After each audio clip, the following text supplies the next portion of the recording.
But I for bought sure. another chair. It should be shipped by Tuesday. But anyway, it was just funny. I don't really do any introductions, so I just went live. So we're telling people about your awesome injury on the last show. What's up, everybody? Okay. This is Chris, and you are watching the Flipping Live Show. This is episode 4. If you're watching us on the replay, make sure you hit the like button. Today's guest, hopefully it's Jeff, because that's the name I've given you, with Resale Heroes. It's pretty close. I've been called a lot worse. It's JF, but I mean, Jeff works too. It is JF. I saw that on the screen, and I was like, wait, JF? Maybe he just didn't pronounce or write out Jeff. So I'm assuming that that's just your initials. It's the initials, yeah. So let me guess. French Canadian J. Is it Jacques? No. Oh, damn it. I'm out. That's all I got. But Jacques, I mean, that would be a perfectly reasonable. So it's Jean. So it's basically the French version of John Francis. So it's Jean-Francois. Okay, Jean-Francois. Man, works. You should probably go with that because that's got a nice little reseller nice ring to it. I am Jean-Francois, Resale Heroes. I'm sorry I do the horrible French accent. You don't have an accent. That horrible French. That horrible French accent. People think that's how French people really sound like. But it's totally not. Like that French accent from the movies is so horrible. Yeah, it's not real, man. Yeah, any horrible Canadian or French stuff that comes off of this show, just know that I'm just a stupid American. That's okay. I knew that coming in. Yeah, I've only been to Canada once. I went up through Michigan, so it was the horrible part of Canada, which is basically just like Canadian Detroit. It was the same gross stuff that I saw in Detroit. But I did have some of the best nachos that I've ever had in my life in Canada. It blew my mind because I'm from Texas. So Mexican food is like, I can walk outside and there's going to be a taco truck. But best nachos came from whatever is right above Detroit. I can't even remember. I'm so bad with geography. I have a lot of qualities, but geography is not one of them. So let's get into it while people start coming in. What obviously I noticed your Instagram's somewhat newer. Is it something you just started doing or? Yeah, so basically we started our store in July, and actually I wasn't part of it when it first started. So there's 2 of us. So my business partner Jeremy is kind of the heart and soul of it. And then he got to a point where he couldn't grow anymore. You can only get so big on your own. So he brought me in, and the 2 of us tag teamed it to where we're at today. So we're just about a year in. But so in December, I started the YouTube channel. And the YouTube channel is just tiny still. So whether I'm boring or I'm just terrible at video optimization or a mixture of both, I don't know. But so the Instagram, the funny thing is, I was messaging the Nurse Flipper. I don't know if you're familiar. Yes. Anyway, yeah. So she does things like this very regularly with 4 people. I think it's a weekly thing. And I had sent her a message about going on her thing. But a lot of people use Instagram to communicate, and I had never used it before. So I think the account is 2 weeks old, maybe. And that's how I got in touch with you. And it's like an amazing way to get in touch with people. It works. It blows my mind. I feel like an old man that's discovering the internet for the first time. No, that's how I am with almost everything that has to do with technology. Is I YouTube how to do it, and then I'll try. And then I went on other people's lives first so I could see what it was like. But it's nothing like hosting it yourself because I was just using my phone. So I never saw the chat. I never knew anything that was going on. The people that were having me on the show would tell me oh, well, this person asked a question. And I'm like, where? All I see is me on the screen. So, and I just got a notification. So this is going to be fun. Dante with Prison to Profit is live right now. He just went live with Justin, the flipping accountant. So we are battling neck and neck against Prison to Profit right now, who is also live. So everybody that is watching us right now, thank you for choosing the correct side today. Yeah. No, nothing against Dante or Justin. They're great. Usually I do shows on Thursdays just because the kids are at school or at daycare. Now school's out for the year, so every day is just chaos. So luckily mom has them all, hog-tied in their rooms right now, and we'll take the duct tape off whenever we conclude our our live show. There you go. I'm in no particular rush. So no, I mean, I enjoy the silence. What would you say your store sells the most of? Video games. Okay. Video game consoles. So we are very simple creatures. Jeremy started the store with $3,000 of stuff. So that was his initial investment. And now we're up to about, not counting what has sold in the past year, but just the store's listed value, like what is for sale right now. The store has just shy of 150,000 of value in the store. So that's nice. Cards, books, DVDs, video games, video game consoles, a bunch of collectible stuff. But so our favorite, I'll just plug this in, our favorite bundle to buy is a console that comes with a bunch of games and a bunch of accessories where you can sell the console and make all your money back, and then everything else you got was free. It's amazing. Yeah. And we buy big collections like that. We buy small collections like that. And I mean, it's still a grind to sell the 20 games over time, but you can make good money doing that. And that's what we've done over, whatever period of time. But it's mostly games and collectibles and that kind of thing. So you started in July. So this is you're coming up on your 1 year mark. Is this what you both do full time, or do you also have another job? Good question. So Jeremy's been doing it full time since the beginning, and I was working full time I had a job up until April. As of April, we're both full time doing this. Yeah. And we have another guy, a good friend, helping us part time. And our goal is to grow. So we don't for us, this is not a hobby. This has always been a business. And I'm pretty sure it was Jeremy who explained this concept to me first at one point in time during the time we knew each other. And the idea was that, time is money in the sense that, let's say you get paid $15 an hour. Really, they're paying you $15 for each hour that you give them. But if someone else is willing to pay you $30, that's twice as efficient. But so as a business owner, there's the concept of leveraging your time. So there's some types of businesses that as you invest that 1 hour, you might start at $5 an hour of return, but eventually it might be exponential that you can squeeze out 300 eventually. So that's the idea of leveraging your time. And although eBay still, it's always going to be a grind to some degree. All our goals is to get big enough that we can have a team that manages most of the operations, but we can handle like the bigger picture things like big moves and sourcing and just whatever, right? So yeah, I was going to ask, is that your primary goal? You like the sourcing part, and you want to outsource eventually all the photographs, the listing, all that good stuff. If I could outsource everything, I would. Why wouldn't you? And then you can work on something else. But everything is part of it. So that's something that I've learned is that, taking 5 hours to ship out orders, that's just part of it. Listing 1,000 things, that's part of it too. And we like listing things that are nice to list, but not everything is nice to list, but you gotta list that stuff too, right? And everything makes you money in the whole wheel, whether it's listing or sourcing. And when I first started, I was really excited about the listing. The listing is what the sourcing, I should say.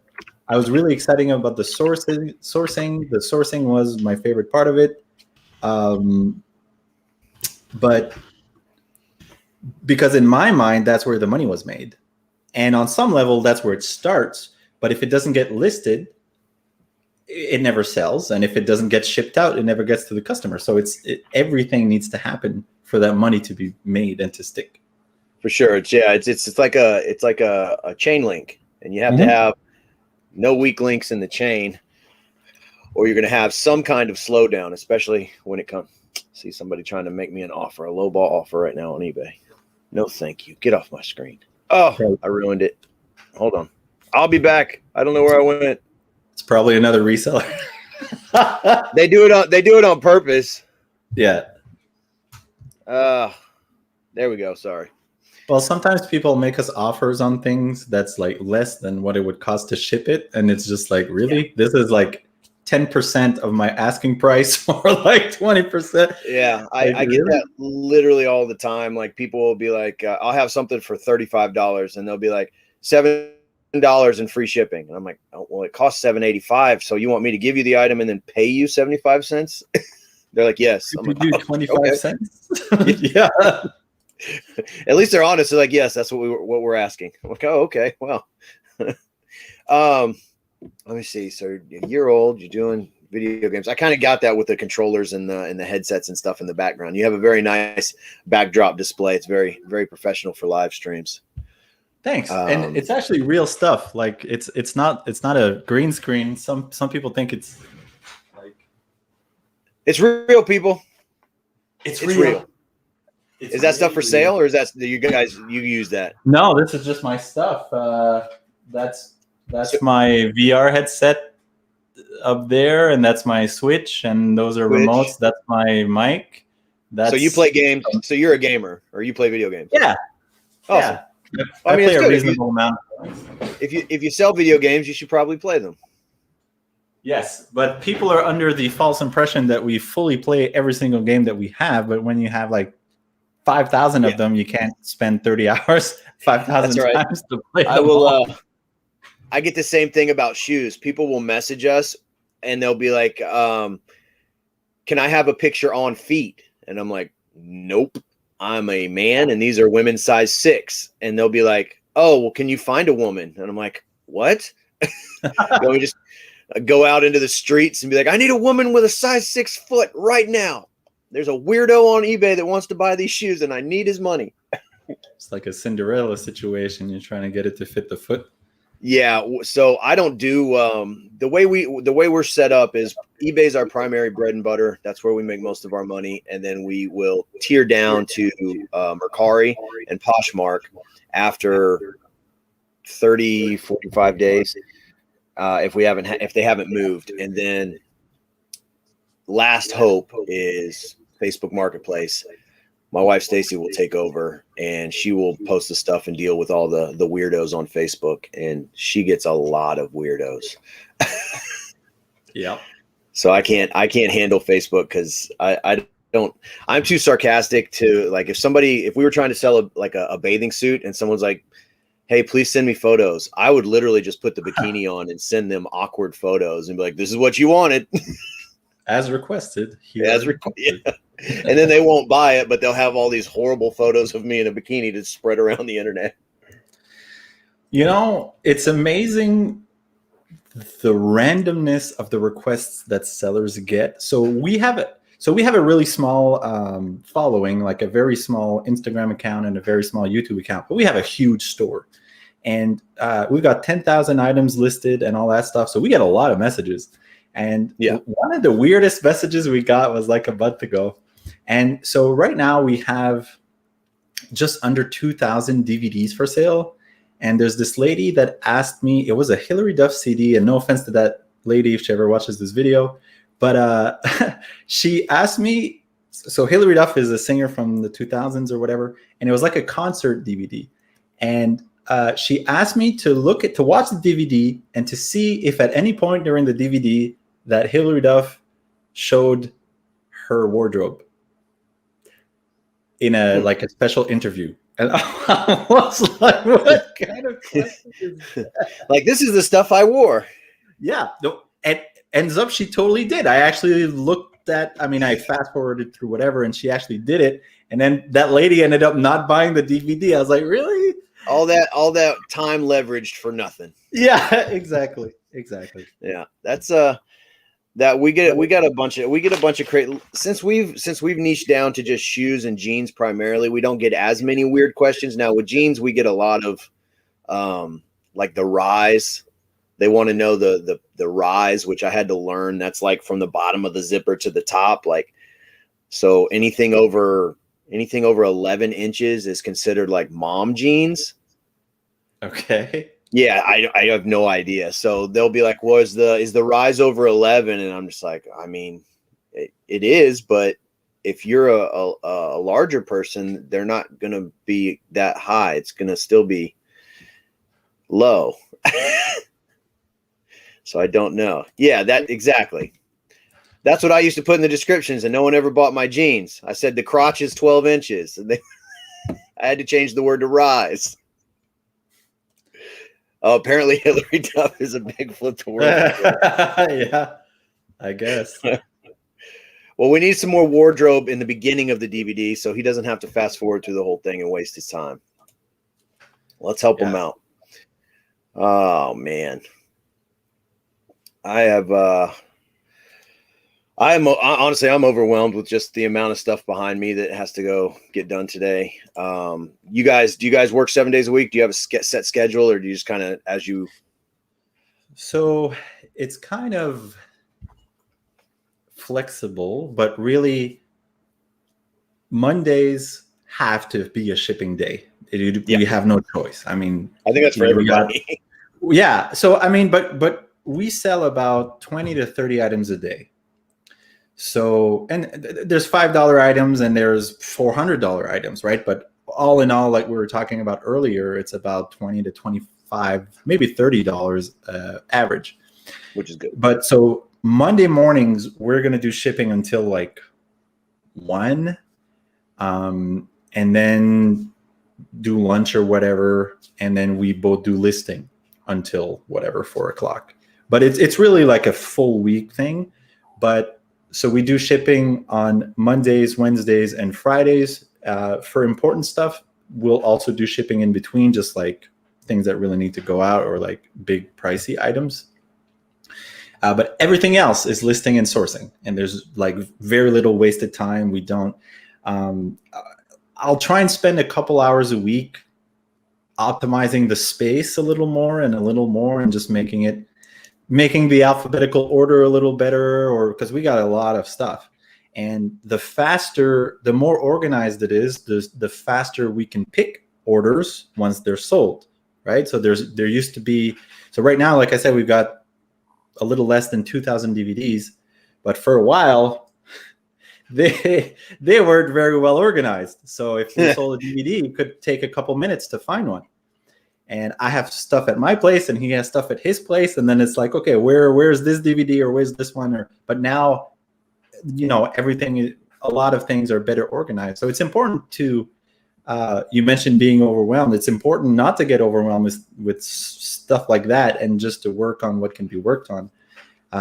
So Saturdays and Sundays are like our off days, but we will pop in and answer messages. People have that expectation that we're sitting at the computer 24/7 waiting for them to message us. But we will answer messages if they can't wait till Monday, or like, whatever. Like I answered like 10 messages just before the stream, and now we're good for the day. But usually Saturdays and Sundays are mostly a day off. I'll go do pickups and stuff. Jeremy usually sets up the deals and I go pick them up because we're in different cities. But it's a full-time thing, man. And there's really no end to it if you're willing to put the time in. For sure. Especially if you have your notifications on your phone. Which I do not on purpose, but he does. That's smart. Yeah. It'll ruin me. It'll ruin when we go to the bins. I don't know if you guys have like the Goodwill bins there, like the pay per pound style thing. That's a good question. I don't think so, but we haven't really done a lot of thrifting yet. So that's on the drawing board, but we're not as familiar with it. But yeah, I know there is a store that will basically say fit whatever you can fit in this bag and it'll be $10 or something. But yeah. That's pretty much it. But So if I have my notifications on and we're at that store looking for shoes, like you're basically competing with all the other psychos that are grabbing stuff at the same time, and then they're rubber band together. So if it's 2 pairs of shoes rubber band together and I grab one and the other person grabs one and we're pulling, it comes down to who's going to let go first. But if my phone's blowing up with offers and notifications and messages, it'll ruin my whole day, because then I'll just concentrate on that and miss all of the stuff, because these people potentially want to buy something versus me potentially not getting that other shoe. So luckily Stacy will go with me, and she can concentrate on finding stuff, and surprisingly she'll fight people a little bit more than I will for these items. It's so easy to get distracted. Like, that's something people don't realize. And I forget what the term is, but let's say you're on task. So your task right now is talking to me, for example. So let's say we're talking, we're having a good time, everything's good, and then someone sends you a lowball offer. Yeah. How much time does it take for you to stop focusing on me, start focusing on that, think about that, and then get back to me? Could be 2 minutes, could be 5 minutes. I mean, this is just an example, but a lot of that is wasted time if that happens 100 times in a day. So it's important. Actually, not letting go. She does it. It's important to have dedicated time where you're only doing a certain thing and you don't let yourself be distracted. And that way you can get a lot more done in a shorter period of time, which means that day after day after day after day, the person who's bleeding 5 minutes per hour is going to get a lot less done than that person who doesn't. Yeah. And I mean, nobody's perfect. And I mean, we don't follow this all the time, but that's why I don't have those notifications on my phone, because I am particularly susceptible. I know myself, I'm susceptible to just like, what? And I don't want to do that. Yeah. So Jeremy's good with it. And he does it because he likes to know what's going on with the store, right? Because if there's an emergency or someone's freaking out or we get a negative feedback or whatever, we like to address those things as soon as possible. And actually, it's funny because we just started listing hundreds and hundreds of hockey cards. So we were sitting on this collection, and I just listed hundreds of cards. But when I first did that, all the auctions ended on the same day, and I did not plan that well. But so all within 10 minutes of each other, there was like 60 cards or 100 cards that sold. And so Jeremy told me, like, my phone was like, because he has like it's like a cash register sound, like cha-ching or whatever. Every sale.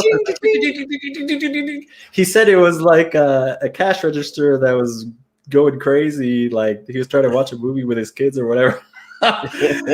So now I stagger those auctions, but live and learn, I guess. But it's just funny little bumps in the road as you're going about your business. Oh, totally. Yeah, as far as scheduling, that's why I don't know why, because I don't like feet. Like, that's like a thing. I'm not into people's feet. I don't even like my own feet. But I like cleaning shoes. I don't know. It's just like I don't know. It's a therapy thing, I guess. I don't know. It's just me and the shoes. But I'll do the cleaning at night while the kids are asleep. Like, I'll clean all night if I can. I guess it's the challenge of seeing how close to new I can make these shoes look. But we try to do all the cleaning at night, and then obviously, if anybody's followed us for any amount of time, you know we don't do our own listing. We actually have Hammock do our listing. So cleaning, and the next day we'll do our photography, and then that's it. That's pretty much our store, other than going in and, you know, once a week I'll go in and refresh the store and change prices and things like that. Yeah, actually, you talked about that on your last stream, and not to plug Hammock, but I'm curious about that. So there's different options out there that will do that. Yes. So what does that look like for you? So you take the pictures, you did all the sourcing, you have an item that you want to get listed. Yep. What's the process? How much does it cost? How does it work? So they have an app. I just log into the app, and it's kind of looks like it almost looks like eBay. When you pull it up, it's going to have the spot where you can click the camera and upload your photos, or you can take them directly in the app. I actually take my own photos. I have my own little like wooden, nature background that pretty much every shoe seller uses. and I'll take all the photos, so they're already in the camera roll. I just upload the photos, and then I put the condition, and then I enter like our custom SKU for, you know, our SKU is very simple. It's the month we bought it in, and the buy cost. That's it. Because inventory, we don't have to have like a label system or anything, because they're just on the shoe rack. So when they sell, I just find them on the shoe rack. I could probably make this a little simpler by doing like a Nike shoe rack and Adidas shoe rack. And then I do have one that's specifically for boots, because boots don't fit on these racks, but that's it. Photos, and then our SKU number, and then the condition, and it just uploads to them. And then they do the title, the description. They fill out all of the item specifics that eBay requests. There's like 30 something different requests. They do the shipping based off of what you've created your account with. So we do free shipping, and we promote everything either at 1%, in 1 to 1.5% we'll promote, depending on what kind of shoe they are. And then they do all that. So for us, it's just simply upload photo, SKU number, and condition, and done. So how much do they charge you per listing, or like, so how for does eBay, it's $1.45 per listing for eBay. So what we do is we've just added that $1.45 into the listing price. Sure. And then if you want to cross list onto like Poshmark, Mercari, Etsy, Amazon, Depop, Grail, whatever other platform you do, it's 45 cents. So you can look at, the way I look at it is, for under $2, you can have someone list on eBay and another platform. You can roll that $2 into your price, and their SEO, I mean, as far as impressions and the job that they do for us, we've seen our stores increase like 373% in the last 30 days. So the VA's doing their job as far as making sure those keywords are on point and things like that. So for this dude's such a character. What? Just his. Yeah, so we have a promo code. Obviously, we're affiliates. We're actually like content creators for Hammock, so we're a little bit above affiliates. Not to put any of the other affiliates down, but we do a little more for Hammock. But you know, we're / employees, so I always feel weird talking about it. But they started in October of last year. We've been using them and paying for them since December. So like, we still pay for our services. We don't get it for free. So I really wanted something that would help us speed up the listing process, because our original schedule was, this was a side hustle. So when I got home from killing bugs, I would just lay in bed and list until the phone just fell on my face and I was asleep, which was like maybe 40 listings a week. And if you're actually trying to do this, any kind of part-time or full-time, 40 listings a week is not going to get you there. So I knew that was something I had to figure out someone else to do it. And then I started researching it. I saw like Sellhound, they didn't have an app, and they want specific photos. Like their app, their system is set up to where you have to take photos a certain way. And if you've been doing a specific way of photos forever, having to relearn how to take photos will mess your whole store up. So that's interesting. No, that's interesting. So, I mean, for us, I don't see that being cost effective for us. For this store, but actually, you mentioned, buying off another store. So we actually have done the same thing, and we haven't talked about it, but we recently bought off a store because we're looking to launch a clothing eBay store, but we don't want to mix the products too much, right? So from video games to shorts, that's a big jump. So we're kind of potentially, we just have a big pile of things that needs to get listed before that gets done. But I could see that would have potential anyway. So right now we're paying someone a certain amount to do listing for us, and he's fantastic.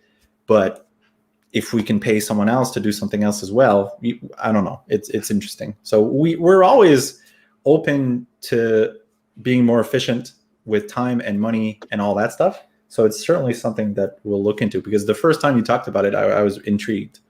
Oh, for sure. Yeah. It's, I tell people, I don't think that having someone do your listings is for everyone, especially if you're a smaller account, or, I mean, realistically, you have to do 67 listings a month for it to be worth it to use Hammock. So if you're not at least doing 67 listings a month, then, I mean, honestly, you should be able to do that by yourself. And so that's what I tell people, like, if they message us or DM us about Hammock, like, I don't want to just sell someone on something if they don't need it. Like, if you love listing, like if you watch Joey Bada Bing and Drew Profit Monster every Monday night on their listing show, I just gave them a free plug. You guys are welcome. They love listing. So taking away something that they love might actually cause their business to suffer, because they both enjoy it. Well, I don't know about Joey, but Drew loves listing.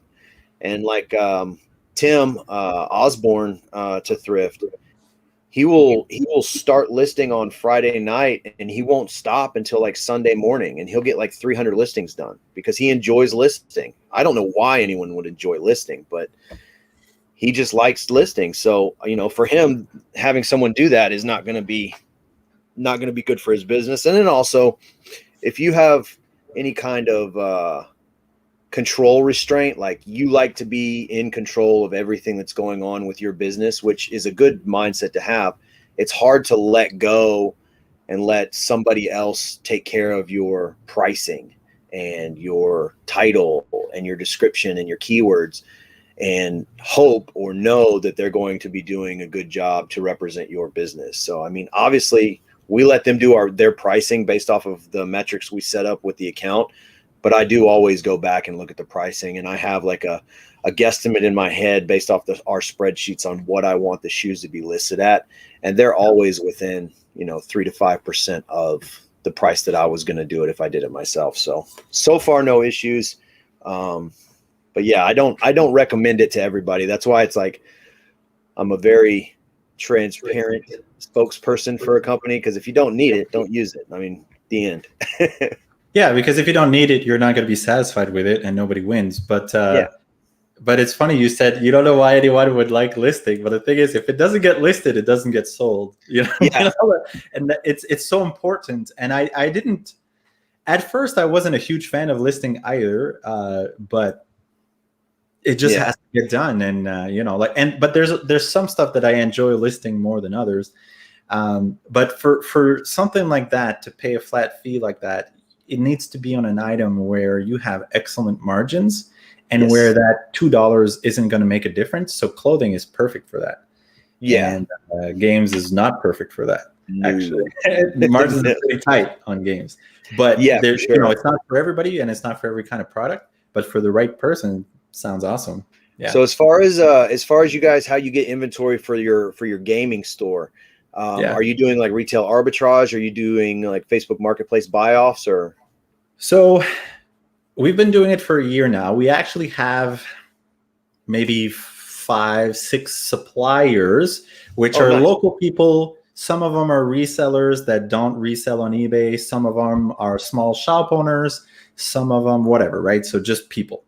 And they will give us a bundle every month or two. So we have a certain amount that is going to come in automatically. We have already deals set up with them where we always get a good price.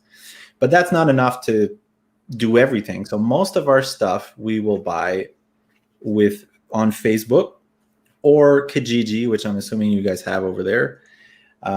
Whatever, the equivalent of Craigslist or whatever. So local classifieds, that's where we buy most of our stuff. Okay. And I mentioned it on your other stream, but we've already gone to a certain shop a couple times, and I said to the guy, so if I buy everything that's on this shelf, would you make me a good price? And he was like, yeah. So we've gone there like 3 times and bought like half of his store.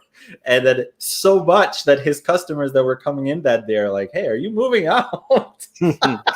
Honestly, man, that's what you have to do. Like people are scared to ask, and the way, it doesn't matter, where you are in the world, money talks.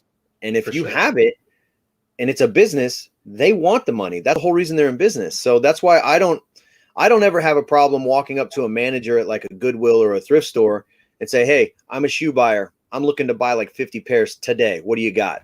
And if they want to sell 50 pairs of shoes, they go to the back and they start pricing shoes for me, because at the end of the day, they need to hit a certain number. Even if it's a thrift store, they have a goal and they have to hit it. And if me coming into their store will help them hit that goal, they'll do it. I mean, it's built us connections. Now, obviously we didn't start that way. We would go in and buy 2-3 pair at a time because we were new. But now we're at the point where, you know, we just bought 69 pairs of shoes from a guy off of OfferUp, which is like a Craigslist app. And he'd had them listed for 2 months. And I just sent him an offer. I don't even use OfferUp. I just happened to hit the app by accident on my phone. And one of my saved searches was shoes and shoe lots. And it came up and I was like, oh man, he posted it 2 months ago. It's probably not going to be there. And I said, still available? And he said, yes. And then I shot him a very low offer because I'm a reseller. Yeah. But what it was, the way that it worked for me was, you know, as a reseller, I hate it when someone sends me a lowball offer, but as a buyer, I know that that's the way the world works. So he had it at like $1,560 for 69 pairs of shoes. It was way too high. So I came in at $700, which is way too low, hoping that he would counter around 900. And that's where he countered at. And I was like, perfect. That's what I really wanted to pay anyway. Well, it's just a lot of people don't. How could I say this politely? Because I'm Canadian, right? A lot of people have unrealistic expectations when it comes to pricing their stuff. So some people use a website called price charting. Some people do comps or comparatives on eBay, and they're like, "This is what I want," but no one in your small village wants to pay full price for anything ever. That's why these people are selling it on eBay, but we're paying like 15% to eBay plus the shipping plus all the whatever, and that's why the price is like that. But I wanted to say something and I lost my train of thought. But trying to be polite. Don't be polite. Yeah. Well, it's just kind of built in, right? But not everyone is willing to deal, and it's sad because brick and mortar old school stores are struggling now very much, a lot more than ever. And when you have someone like us who is like, hey, I can buy 200 games right now if you make me a decent price, not everybody will bite on that. But I mean, they should, because it's just collecting dust and they have a whole death pile in the back that we don't know about. But it's like some people just want too much for their stuff. But we don't want to deal with those people anyway, because we can't have a beneficial partnership that wins both ways. So if I don't get the price that I want, I can't make profit on it, so I'm not going to buy it. So maybe you should consider selling 300 of your games at a little less than you'd like, but at least it moves product that was just collecting dust, and you can use it to reinvest elsewhere and buy stuff that people want to buy at full price. Yeah, someone somewhere wants to buy it, just not here. I see that a lot in like Facebook reseller groups. I've actually removed myself from almost all of them because I don't want to say negativity, but the amount of resellers that complain about like pricing, or it really just comes down to you are too attached to the items you're selling. Yep. And if you become attached to it, you're not really a reseller, because these aren't my shoes. That's how I look at it. These aren't my shoes, so I don't care. I have them, you know, like I have this pair listed at $140, but if someone sends me a $130 offer, I'm probably going to accept it, because it's not a 140 or nothing. That's not how to operate a business, especially a reselling business. And, you know, I don't know what it looks like there, but here, all of our strip centers and our malls, they're all turning into ghost towns because nobody's buying the stuff anymore, because people would rather go online to Amazon or to eBay or any other platform, and you can barter. And I mean, it's funny how, especially here, we have gotten away from bartering when it is the foundation of how this entire freaking country was founded. Now, of course, we did it a lot on a horrible time. You know, we were just like, no, you give us food and we'll give you some blankets full of death. But it was still a barter. It was a trade. What a deal. But so it's horrible kind of decision. yeah, it's kind of the same over here. So we're in Eastern Canada in a province called New Brunswick.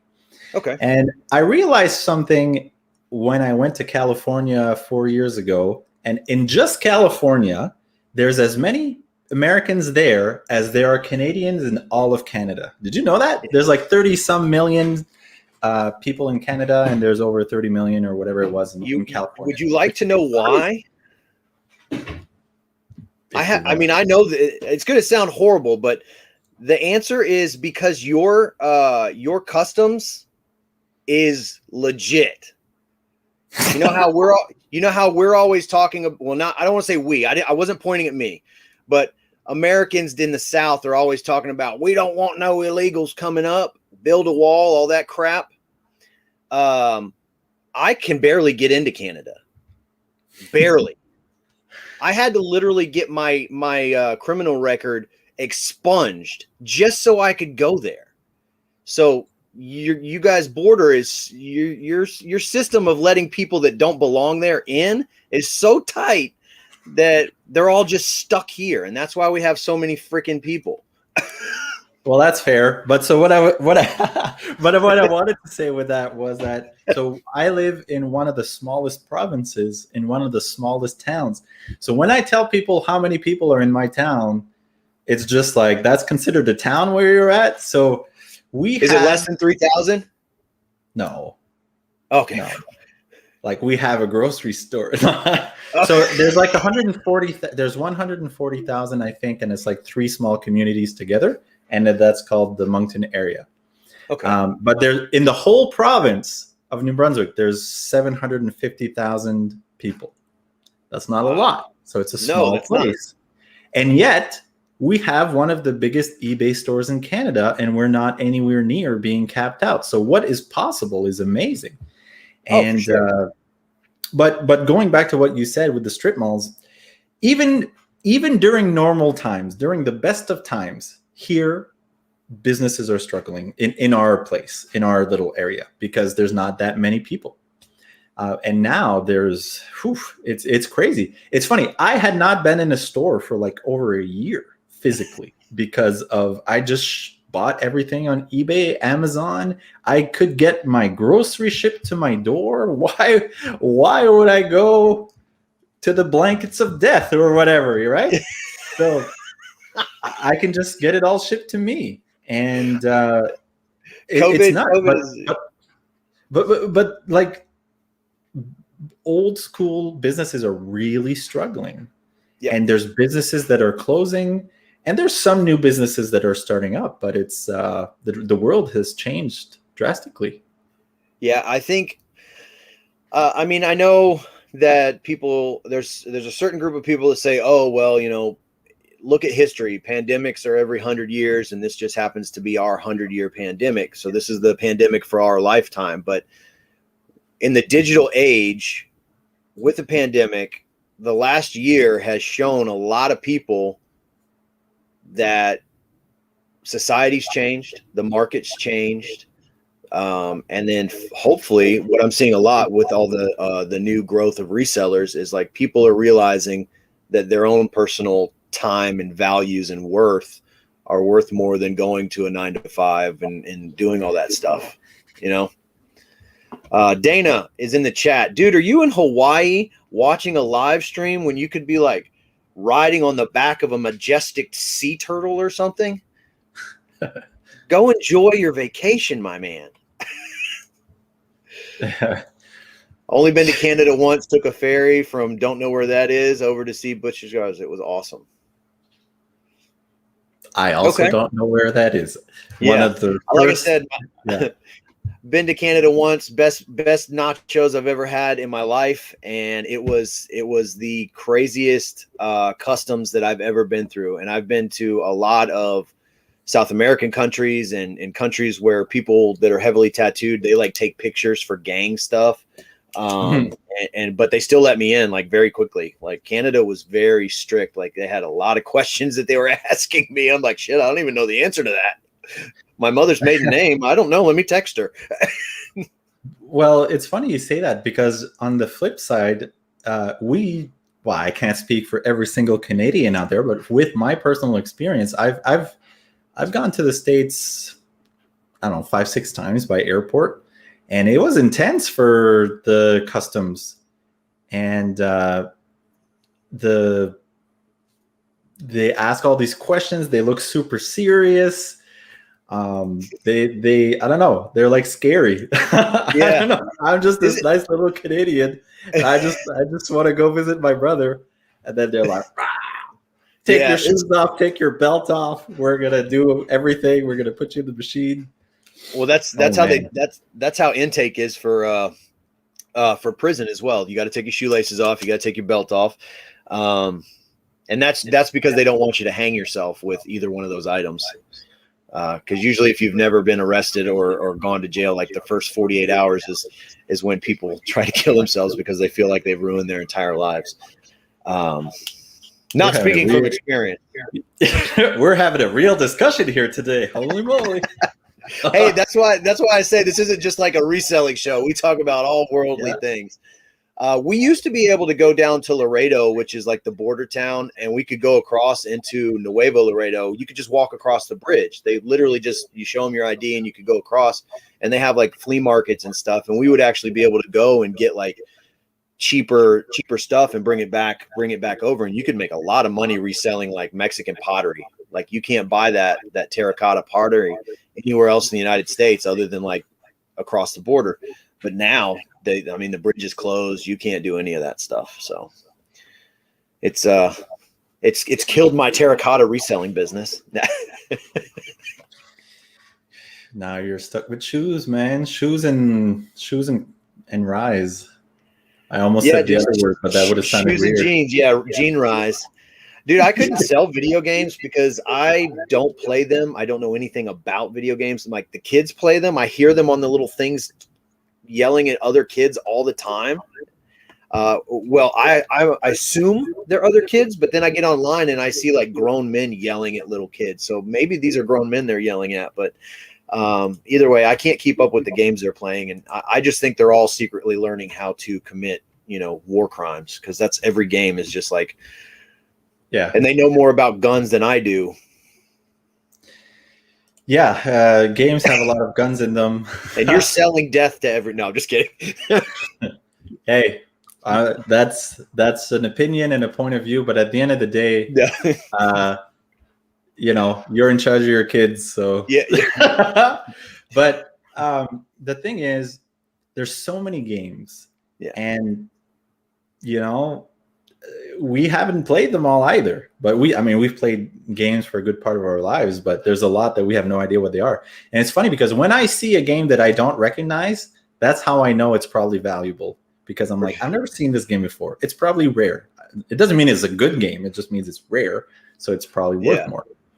But it's a good idea to sell something that you're somewhat familiar with, because you do need to get familiar with your stuff. So we know nothing about clothing right now. But anything is learnable if you want to learn. Yes. And I'm just going to throw out there another YouTuber. We listen to Daily Refinement a lot, and Tech and Sports, and they just do clothing basically, and they have a lot of really good advice. They have a huge channel. I think so. Daily Refinement is looking to get to 1 million a year, I think, in sales. Jeremy knows more. He follows it more. And I think Tech and Sports is already beyond that. So they're huge. But they give really solid advice. And so we're kind of looking to copycat that a little bit for the other store that we want to start with the clothing. Awesome. Yeah. So they have their stuff in bins. So they have like a bin system. I think he said he has 60 bins.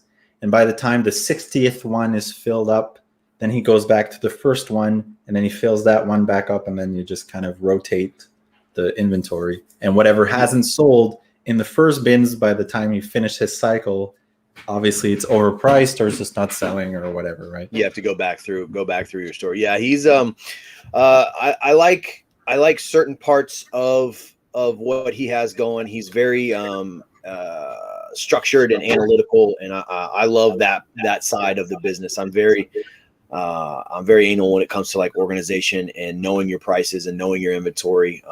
I will lose my mind if I sell something and I can't find it. I go bonkers because I'm like, I know it's here. If it's not here, it wouldn't be listed because I would already taken it down. So I go crazy about stuff like that. So I like his organization and his structure, and I do believe that you have to have a schedule. Our schedule is we wake up as soon as we take the kids to daycare, come home, and that's when we do our shipping. After we do our shipping, we just set it all by the door, and then I do my photos. I'll take my photos for the items that I'm going to upload to Hammock that evening, and then usually we're done around noon, and then the rest of the day is a sourcing day until the nighttime, and then I'll clean and then pull the products that are or pull the items that have sold before I go to bed, and then when I wake up in the morning, it's the same thing. They're already pulled. All I got to do is pack them. So we do shipping in the morning because, I mean, I'm not familiar with I'm assuming you use USPS for shipping your stuff, but I'm not familiar with their schedule. But with Canada Post, depending on what branch you use, they have a certain cutoff that if you get there by a certain time, it ships out that day. Oh, wow. So they have a shipment that goes out at like 9 o'clock in the morning. So, I mean, that unless we had everything packed the night before and dropped it off. So we don't usually make that cutoff unless I'm just packing a few things on my own in between shipping days. But the usual cutoff is about 2 o'clock. So we try and get as much done as possible before lunch. And then we just call it a day, I guess, for the shipping. Because even if we brought it all by 4, like after the cutoff, it's not going to ship out till the next day anyway, so there's no point. So we try and get at everything that we can to ship out as soon as we can. So we actually have a model where we do free shipping on most of our stuff as well, but we also have a 1 business day handling time. Yes, is very fast. So actually, sometimes it plays against us because, unfortunately, you do not get to choose your estimated delivery time on eBay. Now, we ship out hundreds of items every week, and most of it gets there ahead of schedule. So that means eBay, because of that, gave us a very optimistic estimated delivery time. So if someone buys a game from us, the expectation is set that it's going to get there before a certain date. But that we didn't choose that date. Yeah. But sometimes because of COVID and different reasons, stuff gets delayed. And then people are like, where's my $5 game? And I'm like, it's in the mail, bro. Like, where's the tracking? Well, tracking in Canada costs $15 on stuff. Oh, yeah. So Americans have a huge leg up when it comes to shipping costs with tracking because there's no in between for us. So letter mail comes with no tracking for us, and it costs anywhere between, let's just say, $2 and $5 for heavier packages. But anything that you want tracked costs like $14 to $16, even if it's just like a little, like I could ship this pen and I want it to be tracked, and it would cost $15. And people don't realize that, and then they start to complain about, how there's no tracking, but it's like, you didn't pay for any shipping, and I can't pay 3 times the value of your item to track it for you. Well, I guess it equals out. You have to pay $15 for tracking, but we have to pay $7,000 a year for healthcare. I'm just kidding, man. We don't. I mean, I've had 3 eye surgeries in the last year and no health insurance. So I'm right now $11,000 out of my pocket, and I still can't see out of this eye. I will pay $15 tracking. I used to sell insurance. That's what I used to do, actually. Oh, not that kind of insurance though, like life insurance and health insurance. But you got to get term. You got to get term insurance. That's the best. No. I don't know. It depends. It depends. Dude, my kids are going to be starting at 0 when I die. Just like my parents did to me. No. Let me see. They'll have a warehouse full of clothing that they can sell. Yeah, they can sell all these shoes. Do you sell only on eBay Canada, or do you use US as well? We sell in North America. We've had the only place, and no offense to Puerto Rico, but the only place that we've excluded was Puerto Rico because we have had several items either be stolen or not arrive or whatever. And but we sell in Canada and eBay.com. We want to explore international shipping, but we're just, because it opens the door to more sales, but you need to be careful with that. So we haven't done that, but we are looking into that. Are you going to be using the eBay global shipping? I'm not sure, but that is an option. And even though there's colorful things that people have to say about it, at the end of the day, whatever happens is on eBay if there's a problem.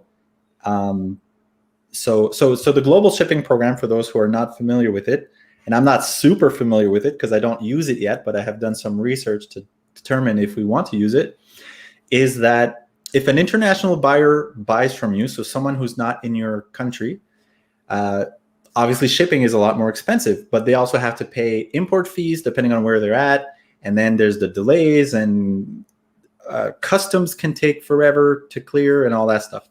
So the global shipping program is an eBay thing that it's a service that they have where the buyer pays for all of that upfront to eBay. It is considered expensive, from what I've read, they kind of overcharge for things, but it's a one-stop shop. It covers the import fees, it covers the shipping costs, it covers everything. So for us, it means the way it works. So let's say, again, I'm shipping this pen. I'm going to ship this pen to eBay, and then eBay is going to ship it to Buddy in France who wants my pen. Yeah. He might pay $30 for the pen, but that's on him. But whatever. So, but what's nice with that is that it comes with a really strong seller protection. For us, we would be protected. So as long as we get the item to eBay, after that, any issue is basically on them, and they just eat it. They just eat the loss if there's a problem. Now, I've heard horror stories about problems that they've had where they've sent empty packages to people, or they've sent so I'm Jeff and Flip the World is Chris, but they might have sent Chris an envelope with his address on it, and inside is my envelope with my item with my address on it, and not your item. So that happened because it's like an unpacking and repacking center. So I mean, it's not perfect, but it's kind of better than nothing, and it's sort of a safe first step. But there's a lot of stuff that you cannot sell internationally, including video games. So there's 2/3 of our stuff we can't sell, but clothing probably would not be an issue. But so that's the thing. So it's kind of a toss-up. So right now, the only thing we sell internationally, unless someone specifically sends us a message for a quote, because we do have that happen, is hockey cards and whatever, magic cards and collectible cards, because we can send that through letter mail, and we have a really good idea of what that costs. So we feel safe charging a certain amount for international shipping. You'd be amazed by the sale volume increase switching to doing your own international shipping brings. Yeah, I was gonna say, I think that's probably because people are so scared of the global shipping program, or because of the high excess costs that eBay adds onto it. Yeah, so international shipping is obviously is going to be cheaper for the buyer. It's better for the buyer, but you don't necessarily have as much protection for the seller. And if it costs more than what you charged, you're on the hook for it. And if you decide to cancel the transaction for whatever reason, they could leave you a negative feedback. it can ding your account as a defect because of whatever reason. But it would bring more sales for sure. But it's just we're not you lose that protection. Yeah. We sold a lot of vintage GI Joes to a tattoo shop in Canada, and through the global shipping program. And I want to say that the auction ended for $280 with free shipping. And then whenever I went to ship the stuff, I saw how much the buyer actually paid, and it was like $390. So they paid an additional like $110 for the global shipping program. And I only paid $15 to ship it to Kentucky. And then they're on the hook for the rest. Well, there's some places in Canada that have a sales tax of 15%. So let's say your auction was 15%. That's $45 to $50 of tax right there, plus the shipping, plus whatever. So yeah, I can see that. But shipping to the States, we do international shipping. We just charge we usually, like for heavy stuff, we'll charge about $5 more than what it would cost us in Canada. And we hope it's not much more than that. And most of the time it's pretty good. Sometimes we kind of had to eat it, but usually it's fine. But we're very, very, very familiar with how much it costs to send games, because it has a very clear, like, this much is how much it's going to cost. Yeah, that's why, again, that's another reason why we started niching down to just shoes and jeans, because jeans we can put in a flat rate envelope at $7.18 anywhere in the United States. And and shoes, like, even if they're like steel toe, 4-pound boots, we can pretty much go anywhere in the United States and it's not going to be over $14.15. So it's easier for us to gauge when it comes to pricing. Okay, well, since we do free shipping, we just kind of add the shipping into the price. We know that if we're in Texas and somebody in what we call Zone 8, which is Oregon, wants these boots, the most we'll spend on shipping is $14, because that's the furthest shipping code zone for us. Canada Post has boxes like that too, but they're like twice as expensive as what you just said. It's ridiculous. Canada Post has really expensive rates, and they're consistently losing money still. So I don't know. They actually said there's going to be a price increase of, I don't know how much this year. Yeah. So every year, I think, or every other year, our postal service has a price increase. But I mean, our general mail, like, 1 ounce stamp is still 47 cents, 49 cents. So sometimes you can ship a card for 49 cents. How much is a gram in how much is an ounce in grams? I could probably Google that. Are we talking cocaine, heroin, meth? What, I don't know. What gram are you talking about? Grams. No, we're just talking weight. Weight of whatever. He said it, not me, folks. Just weight. 28 grams. Okay. Yeah, for us it would be 94 cents. The minimum. Yeah. You guys are like double. Okay. Although, I mean, the American currency is more with the exchange, but still, it is relatively more expensive depending on what it is. That's one thing I can't wait to see what the future is going to hold on as far as like exchange rate when everything is crypto. Like, is there going to be one? Again, you're talking. I know nothing about any of this stuff. I'm invested in it, but I don't know anything about it. That's just like 10% of my stupid investment. I allow myself 15% of my investing to dumb things, and that's 10% of it. Yeah, that's all right. I mean, you'd ask 100 people, and you'd get 100 different answers. So I mean, for sure. Nobody knows. People think things. So it's going to be interesting for sure. Yeah.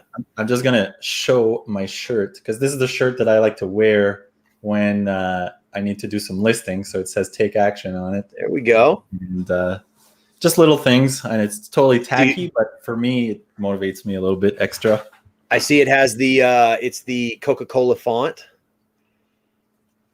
Kind of, but that wasn't. I didn't. It's just a coincidence, I think. Coincidence? Maybe not. I don't know. Do you sell those? Maybe there was a subliminal message from Coca-Cola that made me buy this shirt. I don't know.